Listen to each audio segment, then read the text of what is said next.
And a good evening to everybody, and welcome to Real Talks After Dark. How is everybody? I hope everybody's having a fantastic time. Look, so the reason why I'm doing this is because I just walked out of Dune 2, um, literally 20 minutes ago. And easily the best film I've seen all year. Saw Poor Things last night, which is a unique and different film than Killers of the Flower Moon, but that's for another time. So once again, I just walked out of Dune 2 probably no more than 20 minutes ago.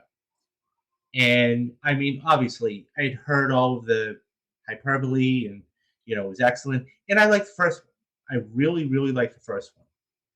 And it's so hard. I just put out a retrospective on Dune the other day. It's so hard to top yourself, right? Excuse me. It's so hard. It's so difficult to top yourself. And then not only to top yourself, but to make a really good film. And I gotta say, wow, just wow. I mean, it blew me away on so many different levels. I love this movie. I'm probably going to go back. I know I was fortunate enough. I got my tickets early enough. I went to go see it in IMAX. So that was a big thing. I saw the first one in IMAX, and I wanted to go and see this one in IMAX.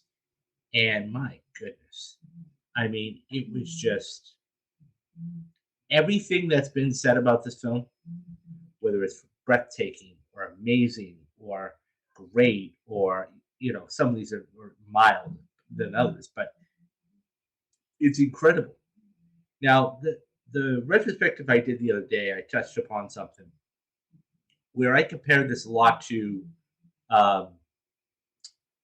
Star Wars in a lot of different ways. And so that being said, this was a continuation. But this film gave me real vibes of Empire Strikes Back in so many different levels. Okay. And, we've got the whole cast coming back, plus we have new additions. Okay. I mean, we've got Timothée Chalamet coming back, obviously, he plays Paul. You've got Zendaya coming back, who's playing Shani. Okay. Rebecca Ferguson, Josh Brolin, he was in there for a while. Javier Bardem. And then we had some newer ones. Okay, we had, on the far left here, Dave Bautista, who's very good, and I'm going to get to him in a couple of minutes.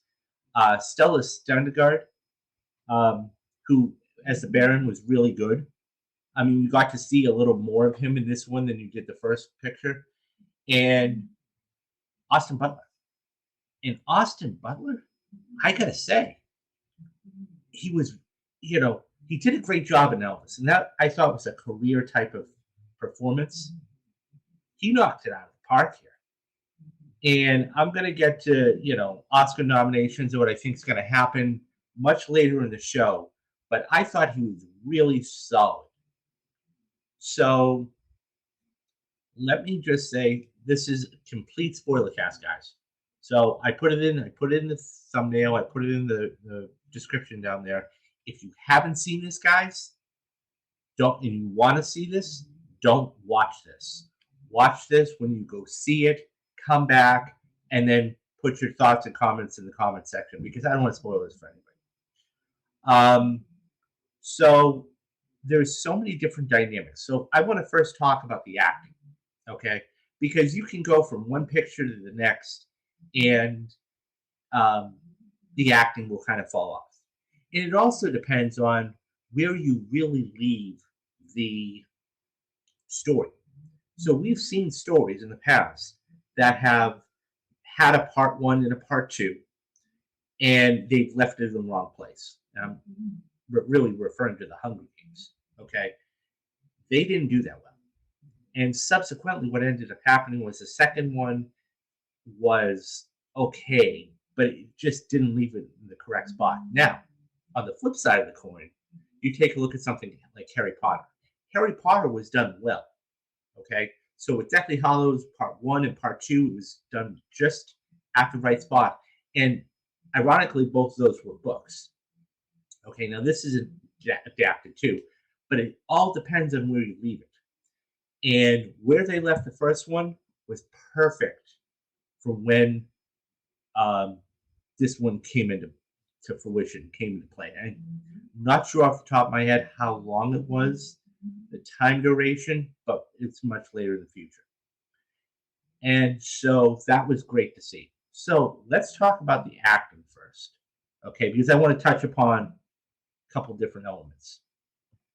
So Timothy Chalamet, okay, and both Zendaya came back, and they were both really good, okay? I think, there's an outside chance. This is me speaking now. I mean, we get the Oscars in 2 weeks, but this is me talking. I think you could easily see Timothy Chalamet get an Oscar nomination for this, for Best Actor next year. I do. He was that good. Okay, he was that good in the race because you don't really have a lot coming out 2024 that's going to blow the doors off. And I think he's got a shot at getting an Oscar nomination for this. I really do. Carried the film, completely carried the film. And even when there were scenes that he wasn't in, you knew you were going to come right back to him. So that was really helpful. Zendaya was good. Zendaya was good in, playing the love interest, and she played the jaded non-believer very well. And so I think that, as it got deeper and deeper into the story, she got a little bit better. I don't see her getting a Best Actress nomination. I just don't. That's just me personally. Maybe if they wanted to slot her in Best Supporting Actress, maybe. Okay, even though she was a lead. But yeah, I thought he carried it, and I thought he did a hell of a job with it. Don't be shocked next year, guys, if we're doing the same thing and talking about him getting an Oscar nomination. So let's move on to a couple other characters. Gurney. Josh Brolin came back. I really liked to see Brolin back. It was a good added addition. That being said, they put him in the right time. He wasn't in there too late, and he wasn't in there too early. He was in right in the middle of the second act and throughout the whole rest of the picture. And by the way, guys, this is a long movie. Okay, I mean, Dune was about 2 hours and I want to say 34 minutes. This was 2 hours and 46 minutes. So it was a 3-hour movie. That's the other thing. I mean, talking about it is going off topic real quick is pacing, right? How is the pacing in this movie? Because there are movies that I've sat through, okay, and I'm like, oh my God, is this ever going to end? And then there are others that just fly by, and this flew by. The pacing was very good in this, and I didn't feel bored at all.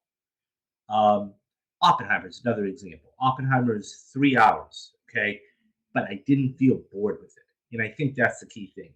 They paced this very well, so you could sit through this type of thing, because you got to remember, guys. Once again, we talked about part 1 and part 2 of things. This is the second half of the first novel. Okay, so there is a big thing there. All that being said, I thought it was really well done with the pacing. I never got bored, and they jumped back from story to story just at the right time. So getting back to Brolin, he came in at just the right slot, I thought. And so he was in the middle, I want to say the middle of the second act throughout the rest of the picture. I thought he did a good job, and they really kind of, just like in the first film, he kind of took a step back. I mean, he knew that Paul had come into his own, and, he was a man at that point. Still the role modelish type of person, but at the same time, he just kind of left him alone in that respect. So I thought he did a great job, or a fair job, okay, as a supporting role. Stellar Stendergaard, for what he does, okay, and he's only in the film, I would say 8. No, I'm not gonna say. I'm not gonna put a number on it, but for the scenes he was in, he was very good. I wanted to see the Baron on screen, right? I thought he was a really good bad guy. I mean, I compared him the other day to Darth Vader, and he is. He's menacing, right? That, I mean, obviously it's prosthetics and everything else, but his acting, his pedigree really brings something out to the role of the Baron. You know, even in the third act when the Emperor comes down and basically, I mean, he's having to kneel in front of the Emperor to find out what went wrong. He was very good. Um, and the scene in the Colosseum and everything else, it just worked. And obviously the prosthetics had a lot, they had something to do with it, because when you're able to look the part, you're able to act the part. And he was able to act the part and did it very well. I wanted to see more of the Baron, and I was hoping to see him every time they went to a different scene. I was kind of hoping it was one of those, nefarious scenes, so I could actually get to see the Baron. I really liked him. I really liked Stellar. He did a great job with the role. Now, let's talk about a couple other people here. Austin Butler. I think Austin Butler knocked this out of the park. Okay, so you got to remember, guys, the last thing we had seen him in, okay, prior to anything, was Elvis. And he had gotten an Oscar nomination. And he was really, it was really a two-man race between Austin Butler and Brendan Fraser. And he didn't end up winning the Oscar, but I suspect he's another one that we're going to be talking about next year getting an Oscar nomination. Okay, even in a supporting role, because I think he did a great job. And then you had the aesthetic of the black and white, right? It was fantastic. And how evil he was, and it really worked so well in all of its in all of the scenes. It really worked well. So yeah, that being said, so let's move on. And I'm kind of going through this quickly because there's a lot to get to. Okay, I'm not going to go beat by beat by beat. I'm just going to give you guys an overview of what I thought. But I did want to touch upon all of the different people. Dave Bautista, he has grown so much as an actor, it isn't even funny. I really was not pleasantly surprised. I knew he had it in him. I loved him. I thought he did really well as Baron Rabbit or Beast Rabbit. So, another good quality, solid supporting role. Okay, I mean, he's just coming off doing, I'm blanking. I'm knocking the cap. Okay, and so he's starting to get a little more into the serious stuff. I mean, don't forget, guys, this was the same bad guy that was in, Spectre. So he's really growing as an actor. I really liked him, and even the dichotomy between himself and Austin Butler's character was really good. So they made it believable for you. They really did. So okay, so the acting it was very good from a lot of different people. So let's move on. I want to touch upon another element of the film, and that's costumes. Now, this is obviously a futuristic story, okay? So, but the costumes were amazing. They were out of sight amazing. And once again, so Jacqueline West, okay, came back, and I made sure to watch the end credits. Okay, not that there's an end credit scene, but if there is, I missed it. But I did want to see the credits to see if they came back. So don't forget, guys, She was the costume designer on Dune. So she did win an Oscar here, okay? But she was the same costume designer on Dune. So Denis really liked what she'd done before and wanted her to come back. And she did a fantastic job. A fantastic job with costumes. And not only that, this one here as well. I mean, the mother, Reverend Mother, fantastic. All of these costumes were just second level, top notch stuff. She did such a great job with these costumes, and that really added something to this. That you know, when you look the part, when you look menacing, you know, and then you actually deliver your lines well, then it makes you really people very believable, right? And I mean, I didn't talk about Rebecca Ferguson's acting, and by the way, she did an incredible job as well. Okay, um, so I mean, you saw the transformation from in the very beginning when she was Paul's mother, all the way when she was the Reverend Mother, and all of these things, and having to make all of these people believe that Paul is the one. And by the way, guys, like I said in the other video, there are a lot of correlations between Luke Skywalker and Paul Atreides.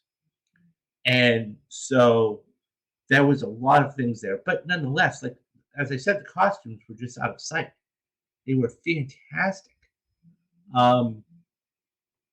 But all of that being said, it was just, it was very good. So somebody else I wanted to touch upon too, Javier Bardem's character. I mean, we saw him really the end of the first one, the start of this. He was in the whole picture. He was very good. He was very very good. And I was really impressed with him. Obviously, for me, I mean, I'm a Bond fan in general. I thought he was awesome. I think probably Silva is his best role in Skyfall, just because his deliverance there and everything else was that. But he is a phenomenal. He did a phenomenal job in this, and I really really enjoyed how what kind of role he had and how he delivered it. So let's move on real quick. So thought I had here, hold on. But yeah, his role as the supporting character was very good. It was very good. And like I said before, I did not think that this was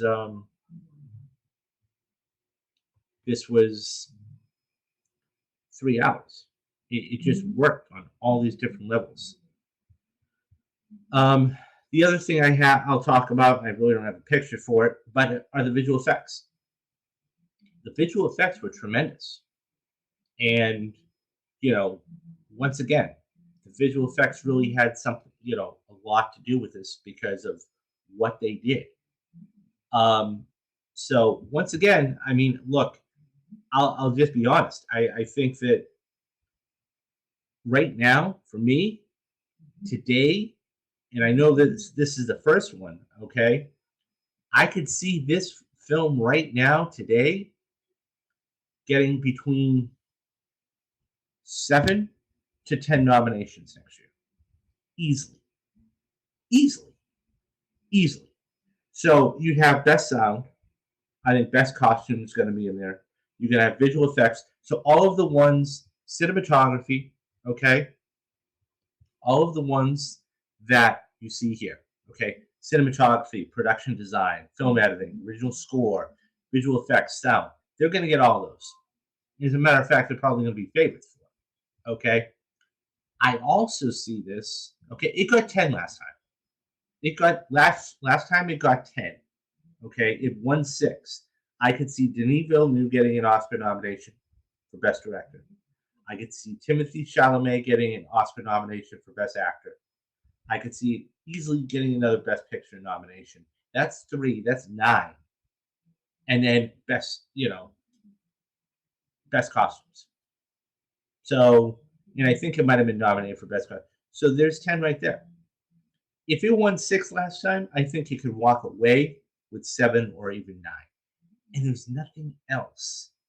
I mean, we've got 9 months. Okay, I get that. But there's nothing else. This is, I was thinking about this walking home tonight.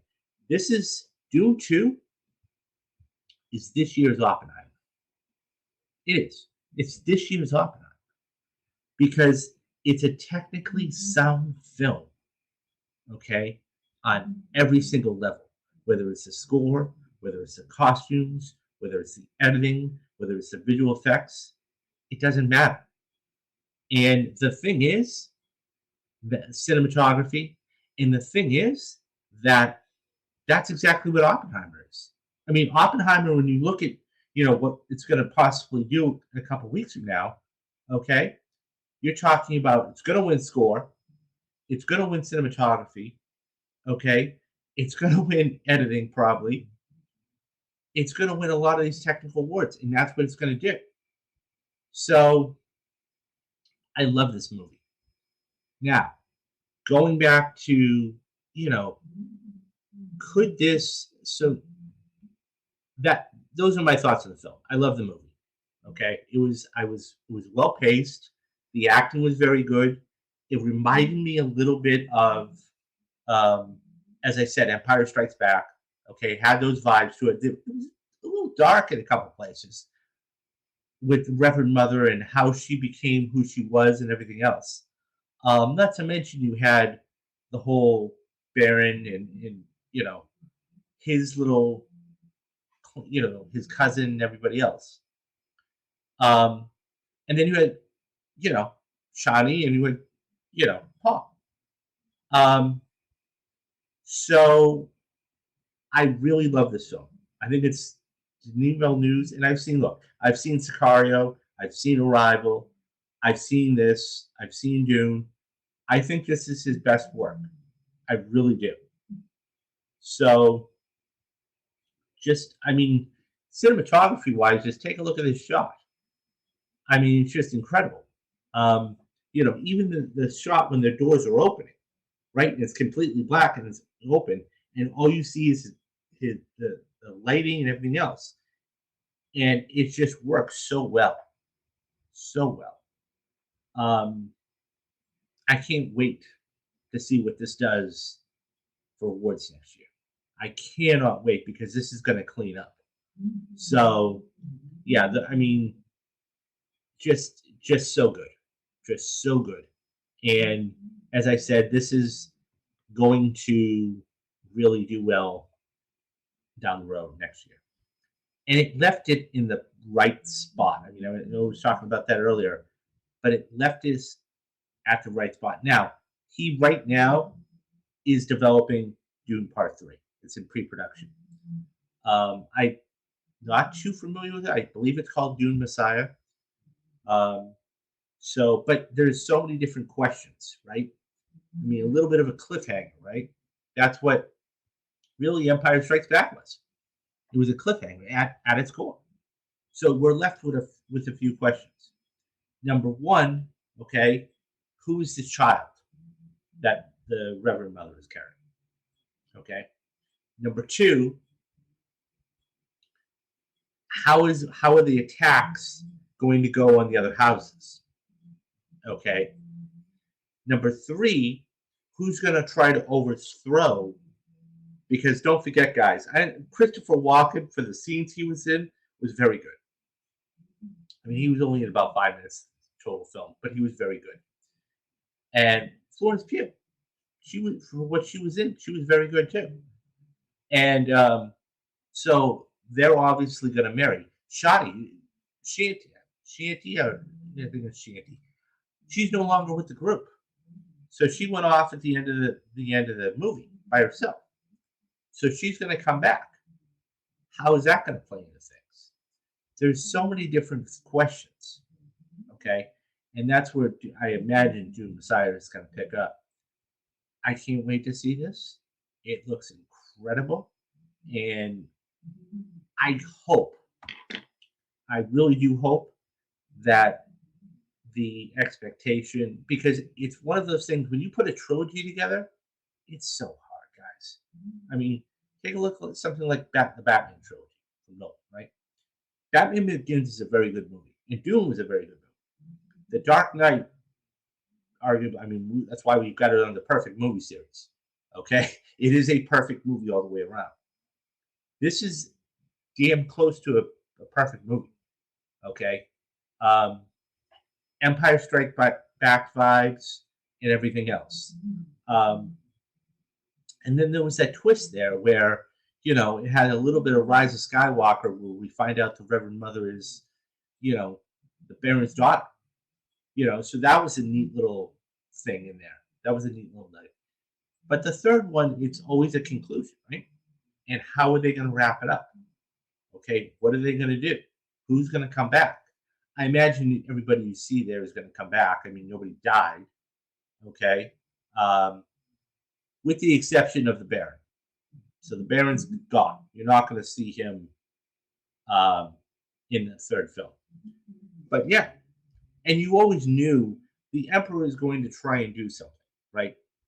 Even though he knelt down to him and Paul and everything else. So I guarantee you the daughter is going to try and do something.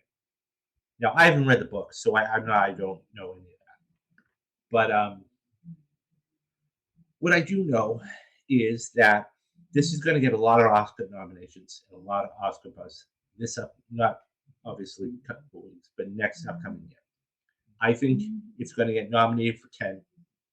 It has a chance, as I said earlier, it's got a chance between to win 7 to 9. And right now, it's this year's Oppenheimer. I don't see anything else stopping. Okay, nothing. I mean, yeah, we've got summer films, everything. I don't see anything stopping. Nothing. Right now, today, until I see something better, I think this is the best picture of the year for next year's Oscars. And that's it. So I really hope they, reward him, and I think they will, because he didn't win the first time, and didn't win Best Picture. So we'll see.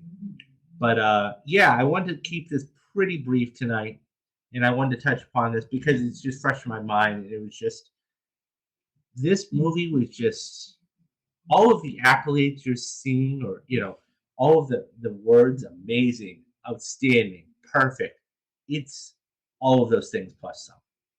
You will thoroughly enjoy it. I actually want to go back and see it again just to pick up things I didn't see the first time. And I would suggest this: if you can, go see it in IMAX, guys. The sound was amazing in IMAX. Not to say it's not as good as in 2D, but the first time you see a movie in IMAX like this, and I saw Dune in 2021 in IMAX, knocked my socks off, and that's why it won Best Sound.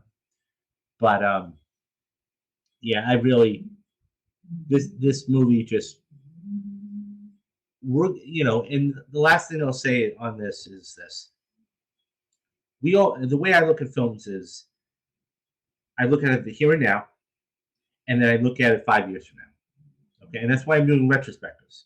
Okay, because the thing is, we're always in the moment. How does a film age? Does it age well, or does it age poorly?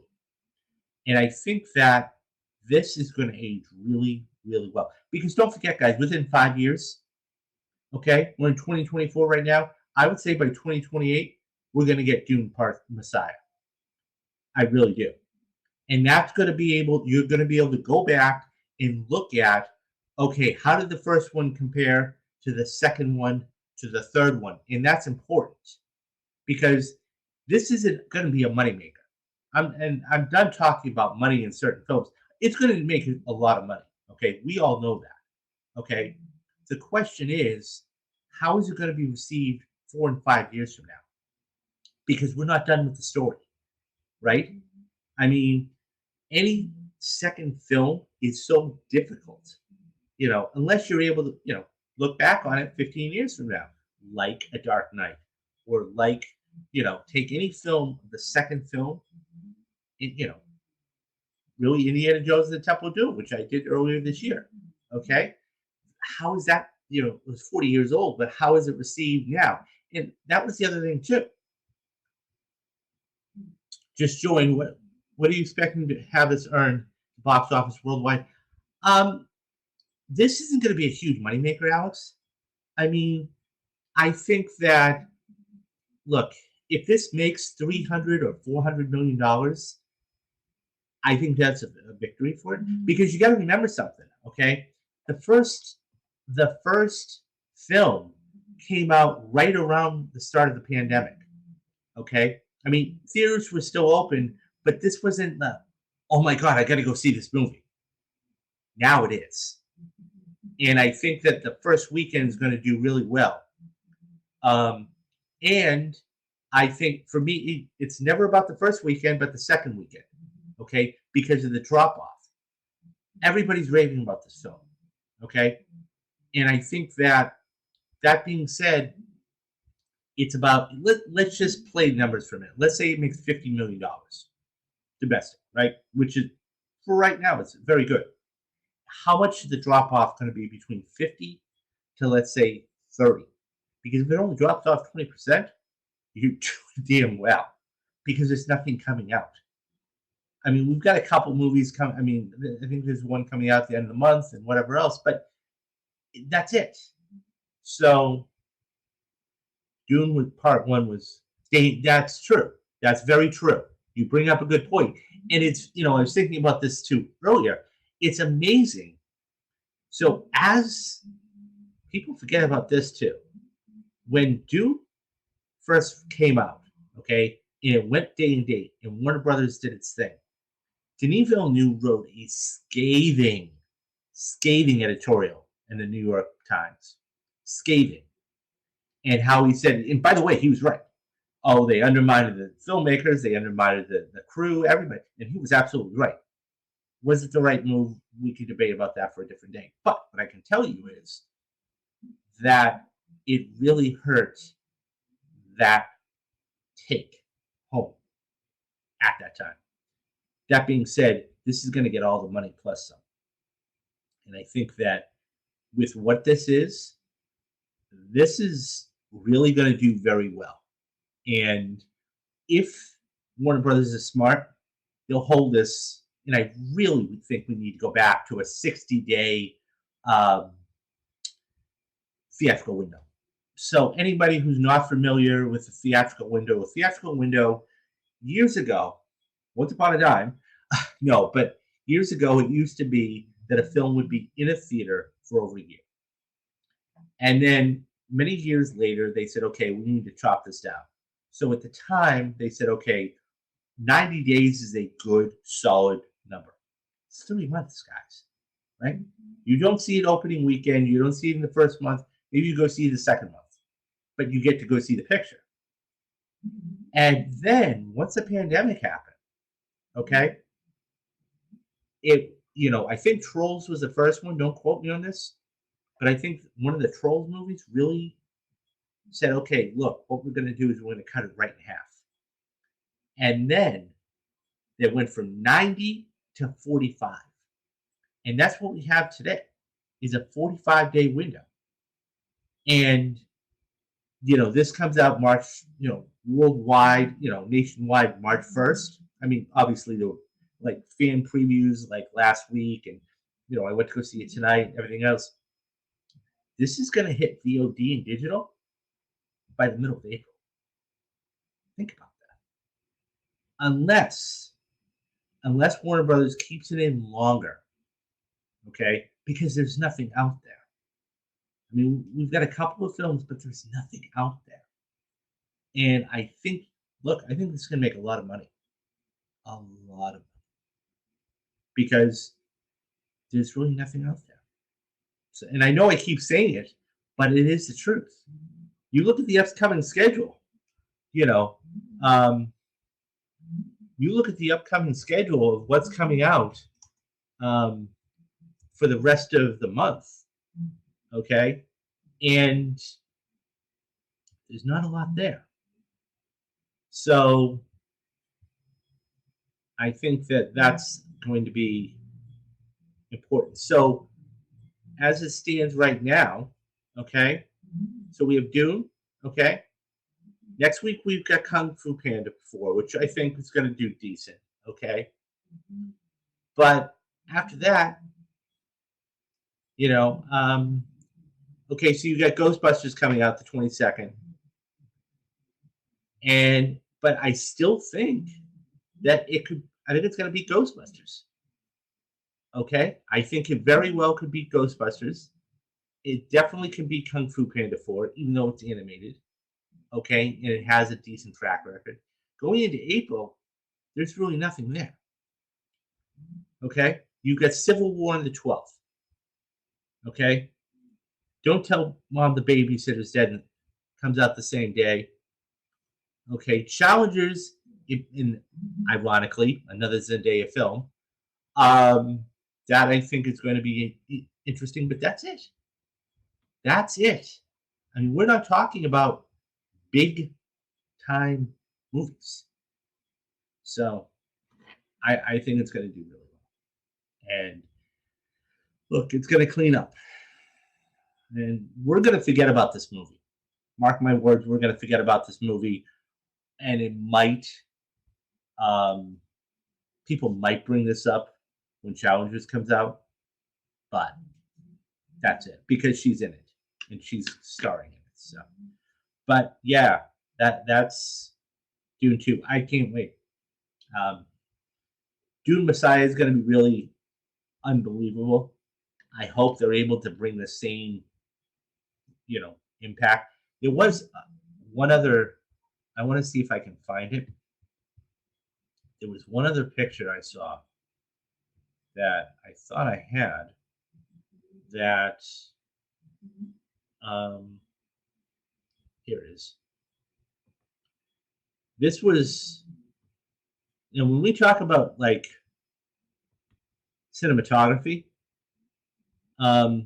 this, it was interesting because I just watched the 1984 piece of it the other day, and this was it. This shot here was amazing. Look at this.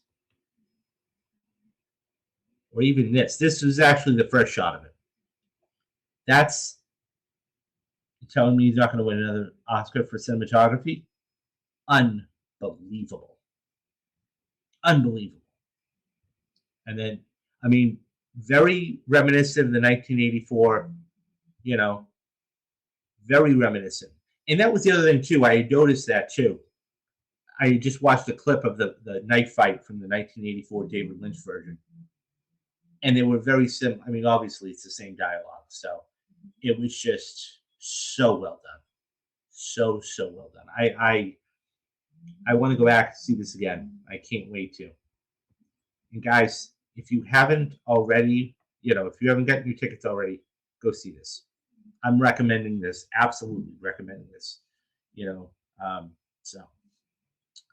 But that is, excuse me, that is Dune 2. So coming up on the channel in a couple of weeks, we're going to have Matthew Anderson back for the second annual Real Talks Oscar prediction show. Okay. He's a very good. I mean, one year he predicted 12 out of the 14 or 15 categories. Okay. He got, he's going to get a lot of them right this year too. He and I actually are differing on one or two of the nominations who we think are going to win. Stay tuned for who he thinks is going to win. So that's going to be in a couple weeks. Then we have in the month of March, okay, we have Marvel March.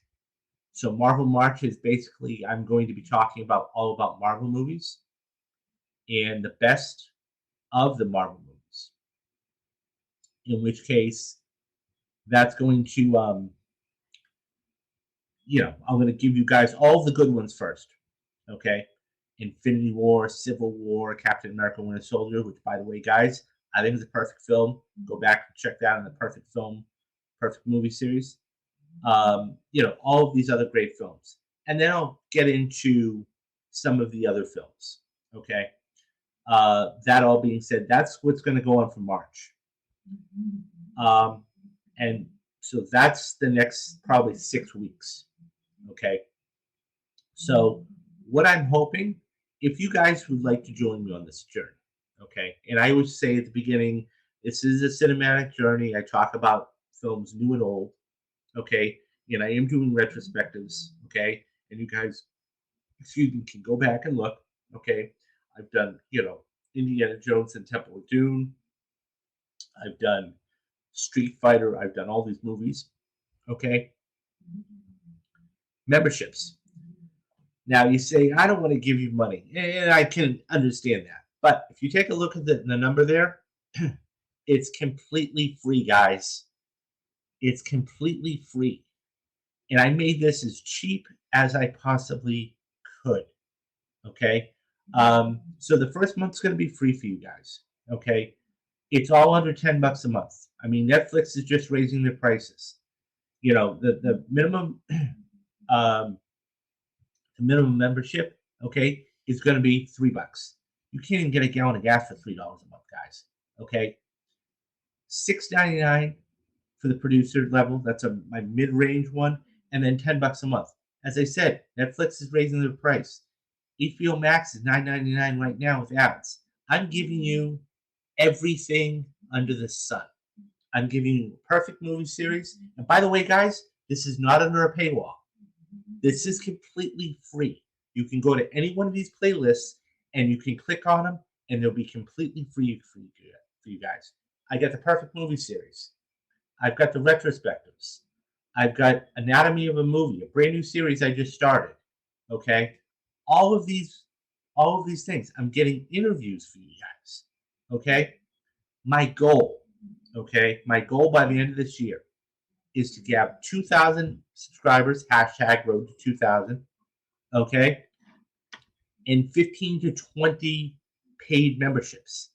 Okay, there are people that are starting to get more and more subscribers, and even if you don't want to do that, even if the first month free, guys, what I would suggest is this: if you're really worried about it, do it for 1 month. It's completely free. It's not going to cost you anything. And then if you don't want to do it, cancel it. You can't. You're not going. It's not going to hurt you at all. Okay. All that being said, I am getting new subscribers. I am trying to bring you a lot of content. I am trying to, go out and see movies like a Dune 2. I'm going to be doing all the summer releases. Okay. All of these things just for you guys.